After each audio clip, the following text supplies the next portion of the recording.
In my 40 years of law enforcement, I've never seen anything quite like it.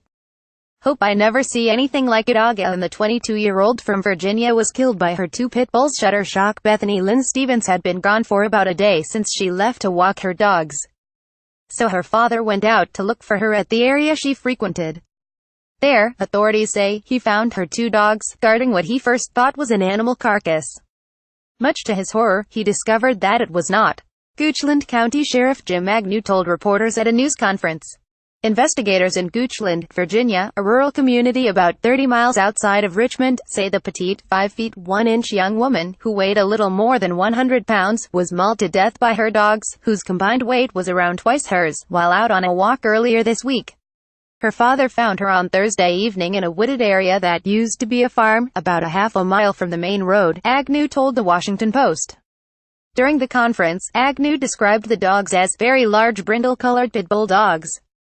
The dogs clearly, at least in our estimation in a dark night, had something to do with this.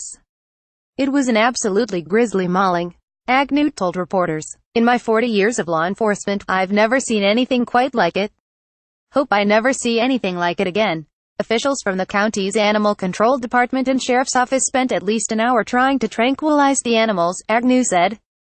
Investigators also found bloody articles of clothing scattered in the area. We spent a lot of time there at the scene and made some observations that, out of respect for the family, we're not releasing, Agnew said. He added that investigators still do not know why the animals turned on Stephens. According to the medical examiner's office, the 22-year-old had defensive wounds on her hands and arms, which indicated that she was attacked while still alive. Investigators say she was first attacked on her throat and face. It appears she was taken to the ground, lost consciousness, and the dogs mauled her to death, Agnew said. There were no strangulation marks. The victim had puncture wounds in the skull, and this was not a homicide.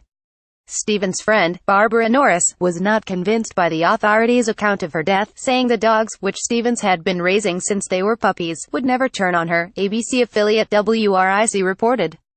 They'd kill you with kisses, Norris told NBC affiliate WWBT, adding that the dogs' kennels looked as though they had been forced open.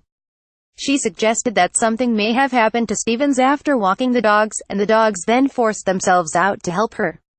Norris has not responded to a Facebook message asking for comment. Asked about Norris's comments on Saturday, Agnew said the evidence found at the scene, including the defensive wounds, clearly showed that the dogs were responsible for Stephens' death. He said the victim's relatives have requested for the dogs to be put down.